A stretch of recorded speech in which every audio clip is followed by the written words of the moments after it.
Assalamualaikum warahmatullahi wabarakatuh.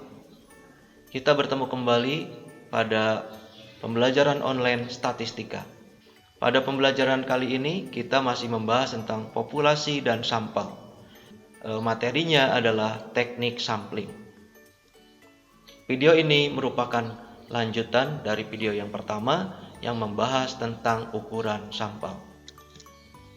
Tujuan pembelajaran kali ini yang pertama, mahasiswa mampu menjelaskan macam-macam teknik sampling, kemudian mahasiswa mampu menentukan teknik sampling yang sesuai. Nah, langkah-langkah sampling, yang pertama menentukan ukuran sampel. Itu sudah kita bahas pada video yang pertama.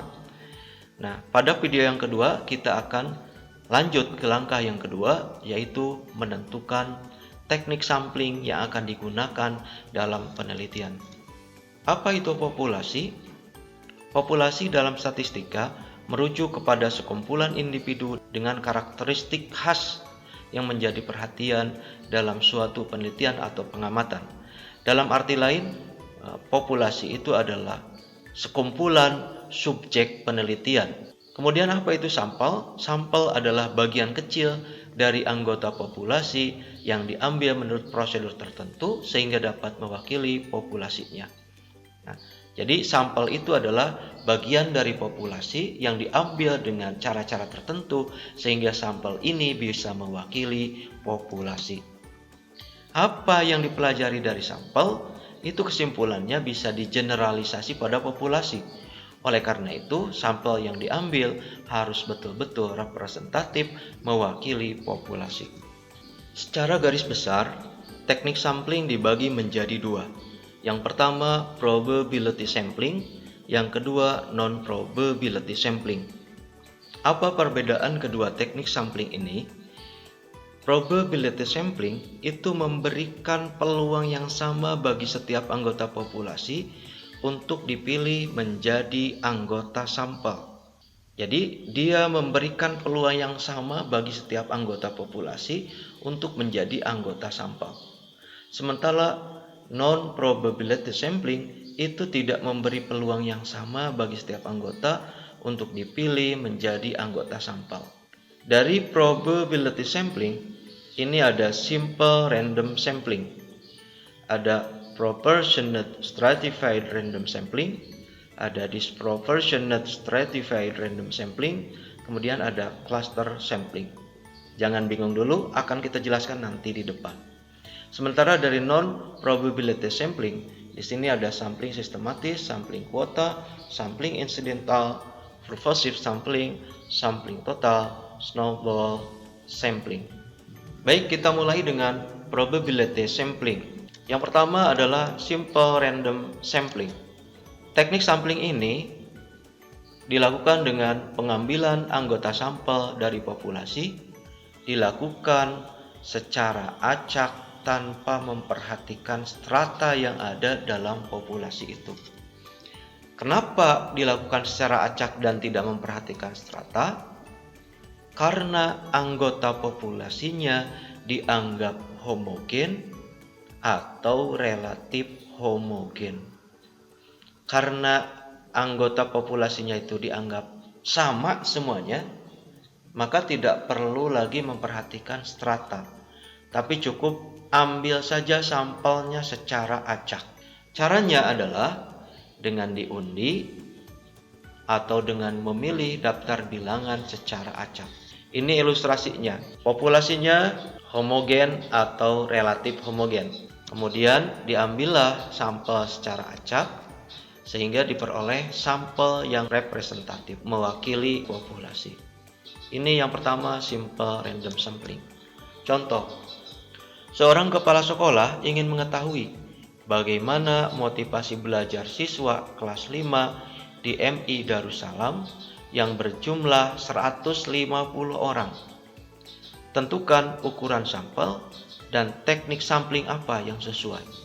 Penyelesaiannya, berdasarkan tabel Isaac and Michael untuk populasi 150 dan tingkat signifikansi 5%, ukuran sampelnya adalah 100 5. Karena populasinya siswa yang berasal dari daerah yang sama atau dianggap homogen, maka teknik sampling yang digunakan adalah simple random sampling. Caranya, dari populasi yang 150 orang siswa diundi sehingga diperoleh 105 orang sebagai sampel.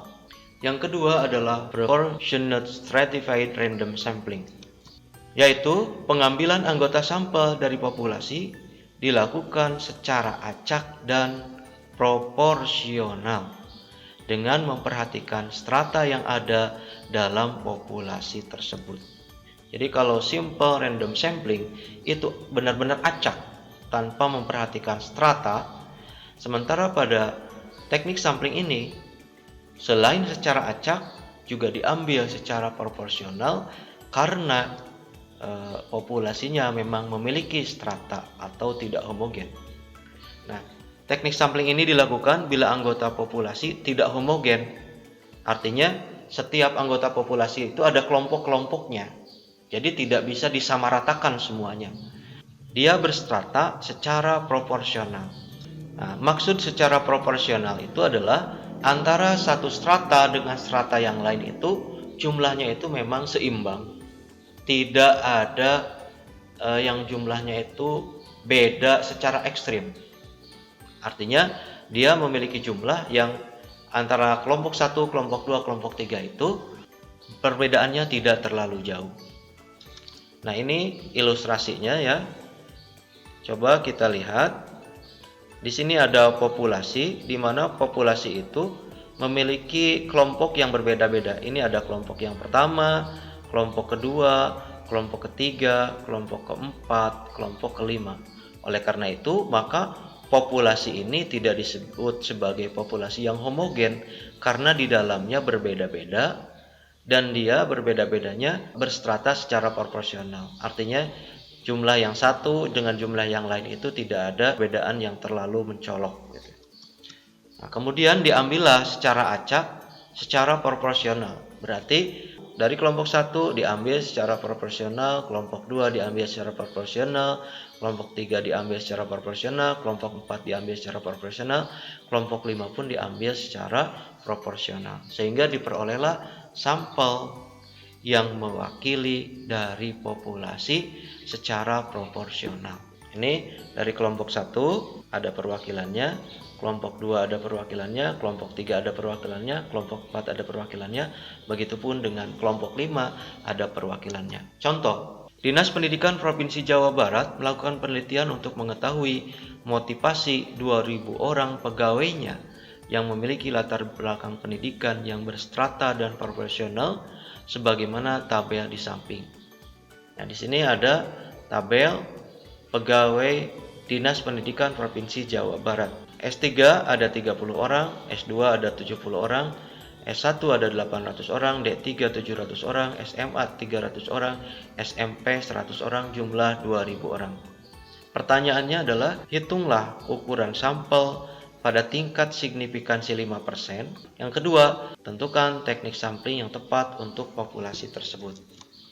Penyelesaiannya, diketahui populasinya 2000, berstrata dan proporsional. Ditanyakan ukuran sampel pada tingkat signifikansi 5%. Yang kedua, teknik sampling apa yang cocok untuk digunakan? Jawab, berdasarkan tabel Isaac and Michael untuk ukuran populasi 2000 dan tingkat signifikansi 5%, ukuran sampelnya adalah 297. Silakan perhatikan tabel ini. Untuk N2000 tingkat signifikansi 5% itu diperoleh ukuran sampel sebesar 297. Karena populasi berstrata dan proporsional, maka teknik sampling yang digunakan adalah proportionate stratified random sampling. Ini tabel proporsinya dengan ukuran sampelnya tadi berdasarkan tabel Isaac and Michael 297. S1 30 berarti proporsinya adalah 30 dibagi jumlah keseluruhan yaitu 2000 ya. 30 dibagi 2000 proporsinya adalah 0,02. Begitupun S2 70 dibagi 2000 hasilnya 0 sekian. Kemudian yang terakhir 100 dibagi 2000 hasilnya 0,05. Nah, jika diprosentasekan maka ini 2%, ini 4%, ini 40%, kemudian SMP adalah 5%, jumlah 100%. Nah, setelah diketahui proporsi atau prosentasenya, tinggal kalikan saja dengan ukuran sampelnya. Berarti 2% kali 297 sama dengan 6. Berarti untuk S3 dari 30 orang populasi yang mewakili menjadi sampel adalah 6 orang. Kemudian untuk S2 di sini 4% kali 297 hasilnya adalah 12. Berarti dari 70 orang populasi S2 yang diambil sebagai sampel adalah 12 orang. Begitu selanjutnya sampai yang terakhir. Nah, ini dari 100 orang populasi pegawai SMP, nah, itu diambil 15 orang sebagai sampel. Jumlah sampelnya adalah 297. Jadi dari setiap strata ada perwakilannya. Kemudian yang selanjutnya adalah disproportionate stratified random sampling. Yang ini adalah mirip dengan proportionate stratified random sampling, hanya di sini ada strata yang tidak proporsional. Artinya di sana ada jumlah populasi yang bedanya ekstrim atau bedanya itu jauh banget, sehingga ada masalah ketika diproporsikan. Nah, teknik ini dilakukan dengan pengambilan anggota sampel dari populasi dilakukan secara acak dan tidak proporsional. Jadi anggota sampel diambil dari populasi dilakukan secara acak tapi tidak proporsional dalam strata yang ada dalam populasi itu. Kenapa tidak proporsional? Karena ada strata yang jumlahnya memang tidak proporsional. Teknik ini digunakan bila populasinya tidak homogen atau berstrata, tetapi dalam strata tersebut ternyata ada yang tidak proporsional atau jumlah populasinya bedanya terlalu jauh. Nah, sebagai contoh, suatu organisasi ingin melakukan penelitian tentang etos kerja 1907 orang pegawainya yang memiliki latar belakang pendidikan yang berbeda-beda. Dari populasi tersebut diketahui ternyata populasinya berstrata tapi tidak proporsional, seperti terlihat pada tabel di samping. Pada tabel di sini, ini kelihatan bahwa untuk pegawai yang tingkat pendidikannya S2, itu jumlah populasinya hanya 3. Yang S1 ini hanya 4. Sementara yang SMK 800, 700, 300, 100. Maka ini ada jumlah populasi yang perbedaannya ekstrim. Yang satu ratusan, yang satu ternyata satuan. Jika diproporsikan, ini akan menjadi masalah. Akan lebih jelasnya nanti ketika sudah dilihat di tabel proporsinya. Karena di sini populasinya berstrata tapi tidak proporsional, maka yang digunakan adalah teknik sampling non-proportionate stratified random sampling. Diketahui jumlah populasinya 1907.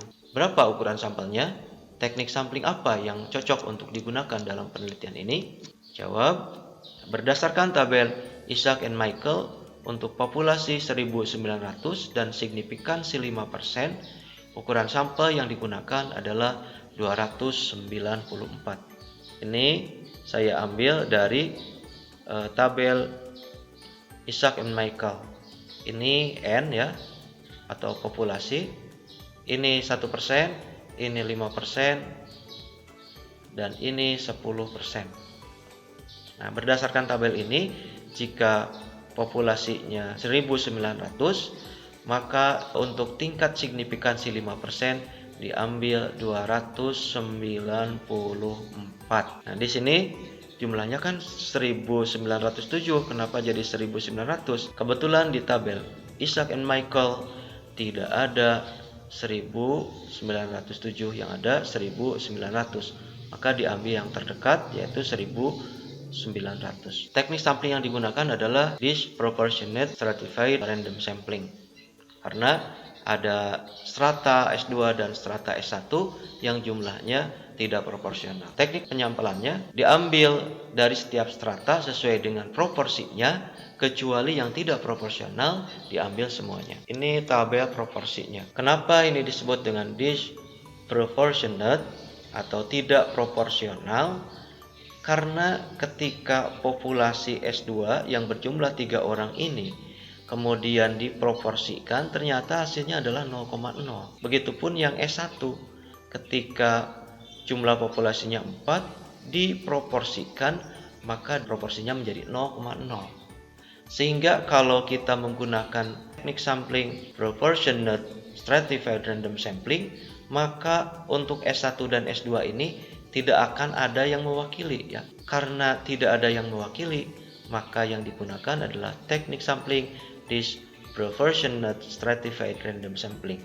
Artinya yang proporsinya sesuai seperti ini, 42 ada ya, 37 ada perwakilan, 16 juga ada, 5% juga ada, maka ini diambil sesuai dengan proporsinya. Yang tidak ada proporsinya seperti yang ini, yang 0, maka itu diambil semuanya. Sehingga untuk ukuran sampel 294, untuk yang SMK 42% kali 294 diperoleh 123. Untuk SMA 37% kali 294 diperoleh 1,9.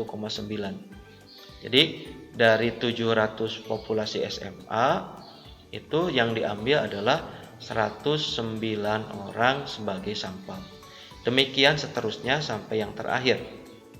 Nah, adapun untuk yang S2 dan S1 ini diambil semuanya. Sehingga ukuran sampel akan berubah jelas ya. Dari yang tadinya 294 sesuai dengan proporsi yang ini ya. Ini kalau dijumlahkan 294 ditambah dengan yang tidak proporsional, yaitu 3 dan 4 jumlahnya berapa? 7 ya. Jumlahnya adalah 301 orang. Ini adalah teknik sampling disproportionate stratified random sampling. Yang selanjutnya adalah cluster sampling atau area sampling. Digunakan untuk menentukan sampel bila populasi yang diteliti adalah sumber data yang sangat luas. Maka untuk menentukan sampel dilakukan secara bertahap dari wilayah tingkat 1 yang luas, kemudian wilayah kedua yang lebih sempit, sampai pada wilayah yang lebih kecil. Misal, di Indonesia ada 36 provinsi. Berdasarkan tabel Isaac and Michael dengan tingkat signifikansi 10%, maka ukuran sampelnya adalah 31 provinsi. Karena provinsi Indonesia tidak homogen tapi berstrata, maka penentuan 31 provinsi sebagai sampel menggunakan stratified random sampling. Setelah penentuan provinsi selesai, kemudian penentuan kabupaten mana yang akan diambil dari setiap provinsi tersebut. Jika kondisi kabupaten berstrata, maka digunakan stratified random sampling lagi. Setelah penentuan kabupaten selesai, kemudian penentuan kecamatan mana yang akan diambil dari setiap kabupaten tersebut. Jika kondisi kecamatan berstrata, maka digunakan stratified random sampling lagi. Nah, setelah ditentukan kecamatan, baru menentukan orang yang ada di kecamatan tersebut secara acak.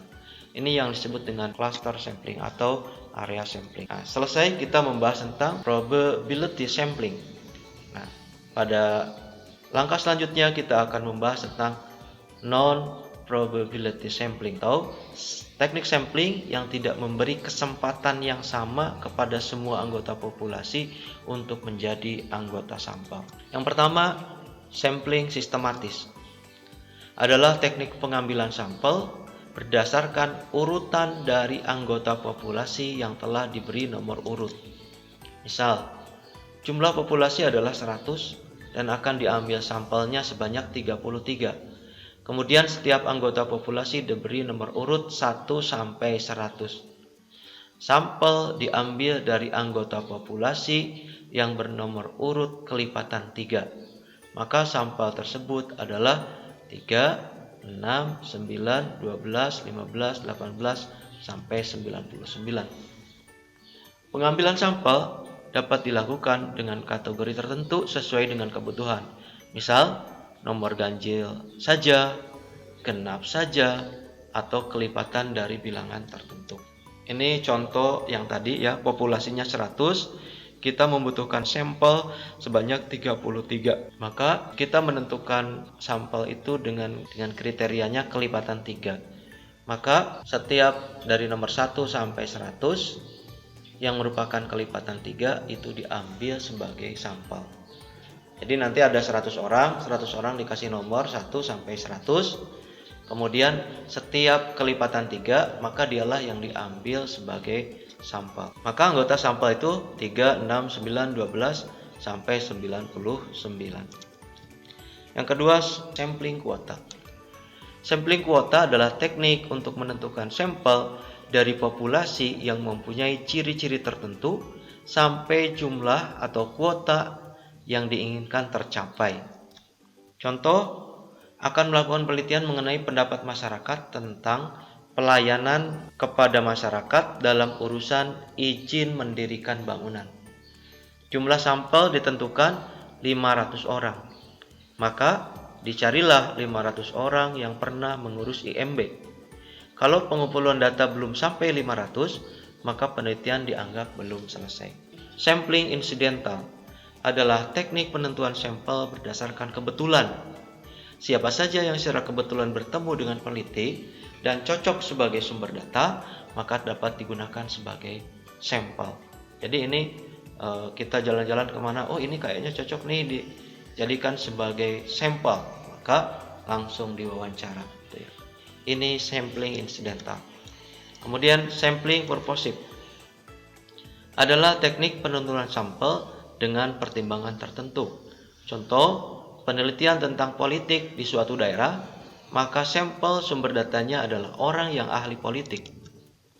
Contoh lain, penelitian tentang efektivitas obat tertentu bagi penderita TB, maka sampelnya dipilih penderita TB yang pernah melakukan pengobatan dengan obat tersebut. Nah, jadi sampling purposive itu adalah sampling yang bertujuan. Maka yang digunakan adalah yang sesuai dengan tujuan penelitian. Jika di sini efektivitas obat tertentu bagi penderita TB, maka yang dicari adalah yang pernah menggunakan obat tersebut untuk pengobatan TB. Di sanalah purposive-nya, ada tujuannya.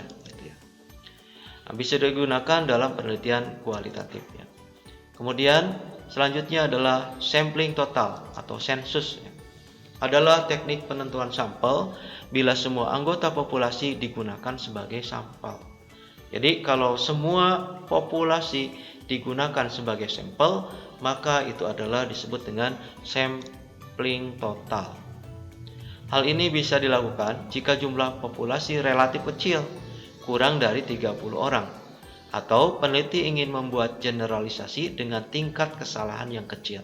Tadi sudah disebutkan, kalau tingkat kepercayaannya semakin besar, maka semakin banyak sampelnya. Berarti kalau sampling total, tingkat kepercayaannya adalah 100%, karena semua anggota populasi itu dijadikan sampel. Selanjutnya adalah snowball sampling. Snow itu salju, ball itu bola. Jadi bola salju sampling. Sampling bola salju adalah teknik penentuan sampel yang mula-mula jumlahnya kecil, kemudian semakin lama semakin membesar. Pertama, dipilih 2 orang. Karena datanya dirasa kurang lengkap, peneliti mencari orang lain yang dapat melengkapi data yang diberikan oleh 2 orang pertama. Begitu seterusnya sampai nanti sampelnya semakin lama semakin banyak. Nah, biasanya digunakan dalam penelitian kualitatif. Nah, ini ada tugas yang harus dikerjakan. Silahkan dibaca tugasnya, kemudian nanti kerjakan dan kumpulkan di Google Classroom. Terima kasih. Demikian perkuliahan hari ini. Assalamualaikum warahmatullahi wabarakatuh.